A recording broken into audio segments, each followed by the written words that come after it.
Okay, everything's fine underneath there. Now, this goes on those little splines on there. You see there? See the splines? There's also splines in there. So when that fits in there, you can adjust the splines wherever they go. Basically, that's just going to fit on there. Okay, like that.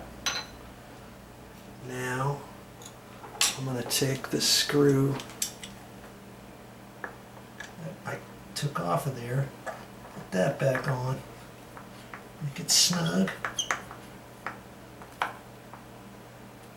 Okay.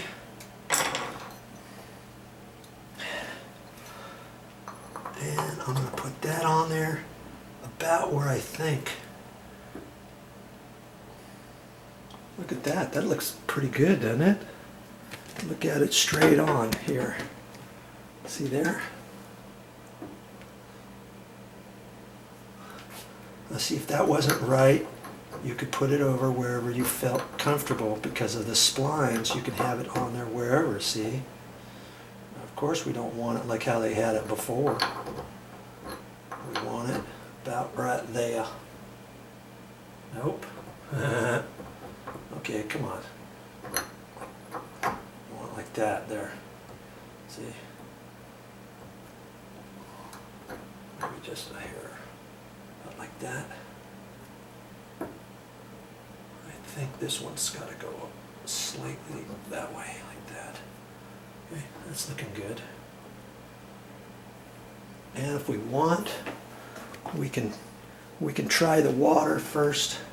Now see, I think these are all set up for hot water side. If you had this one on the cold water side, the handle might be all the way back that way to off and halfway to on. You're like, oh shoot, does that mean these are handed, right hand, left hand? No. You see this little cotter pin in here? This little goodie right there. See how it slips on there? This pulls off, then this shank gets swiveled over to there, and then you put that back on. Then you can do that after you screw it in, okay? Then you can make it so it's for right hand or left hand. Isn't that cool? I didn't know that at first because I had to replace one of these on the right hand. It was in the middle of the night. I thought, oh great. And I thought, wait a minute. I looked at that. I said, let's try that. And sure enough, it worked. Okay. So that's where I want that. And I've still got my little set screw here.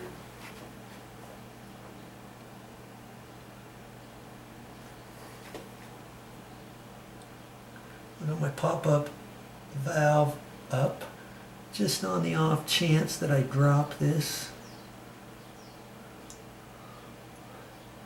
And I'm going to set this and just make it snug, or else you're going to strip the head off.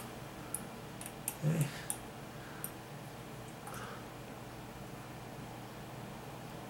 That. And I'm going to push this back down. Okay, before I do that, I'm going to turn the water on.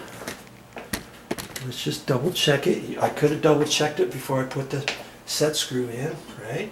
Could have just put the handle in. If you remember, I got both the hot and cold water off, okay? I'm going to turn the cold water on. I just turned the handle on, so the water should come on.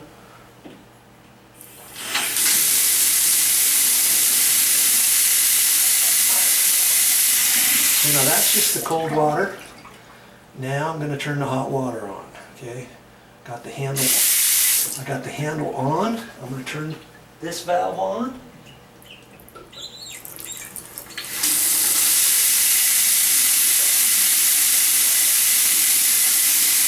Now I'm going to cross my fingers. When I turn this off, no drips. I have not checked this yet. I do not check stuff like that. I always like to do it in front of you.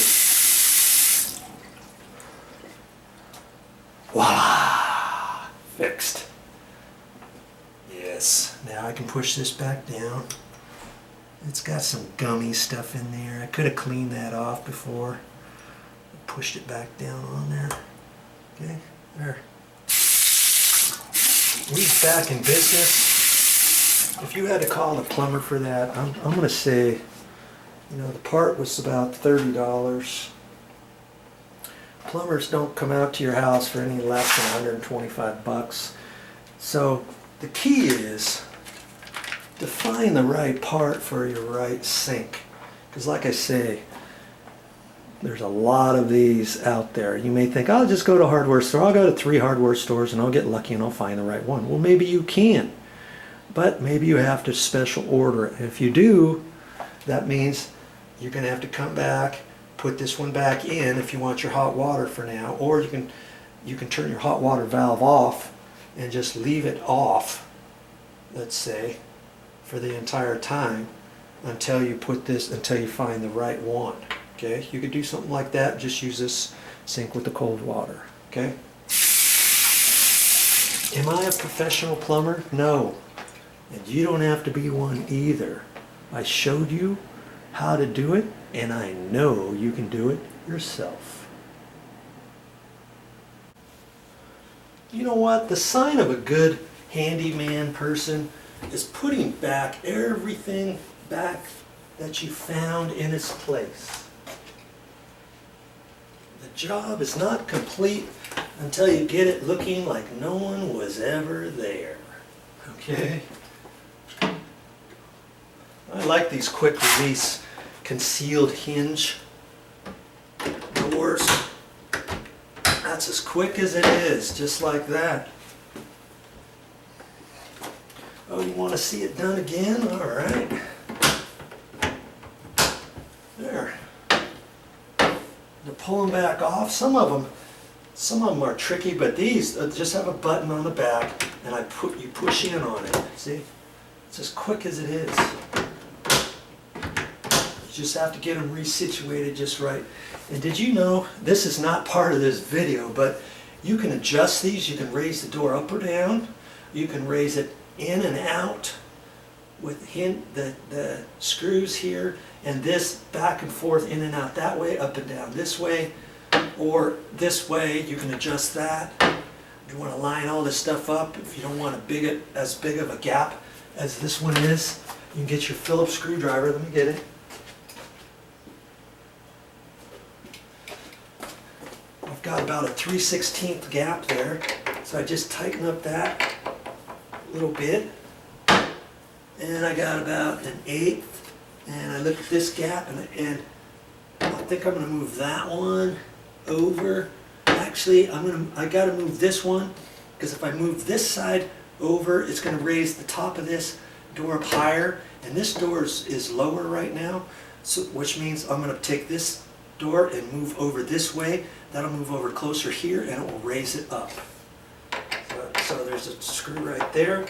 That's as quick and easy as it is done. I look at that, make sure these hinges are tight. And if you got a warped door or something, or if this isn't adjusted right, you can push this in further or pull it out. Push this one in, pull that out, and you can fix certain things that way too. Yeah. Check your handles. If you got any loose handles, you can tighten those up. There's lots of stuff you can do with these types of concealed hinges on cabinet doors, especially the double doors. Single doors work the same way. You can adjust those. Now, I'm not going to do that because that's not part of this video, okay?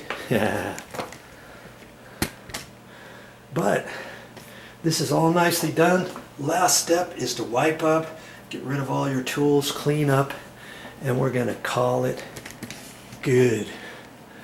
Well, that's all I got for this time, but I'll be back with more videos. Speaking of more videos, what am I going to do next? I got a toilet here, and I don't know if you were watching before, but the whole toilet is loose. Somebody had caulked it, and it's loose. This is a 10-year-old toilet. Look at that. And the reason why I first noticed it, because if you get on the toilet and move it, see there? I'm moving it right off. And that's another thing.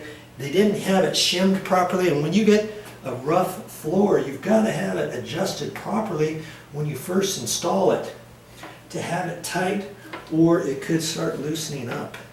That's my next project. I've got to take that all apart, and I'm going to use a waxless seal. If you want to keep watching my videos, I'll show you how to do it.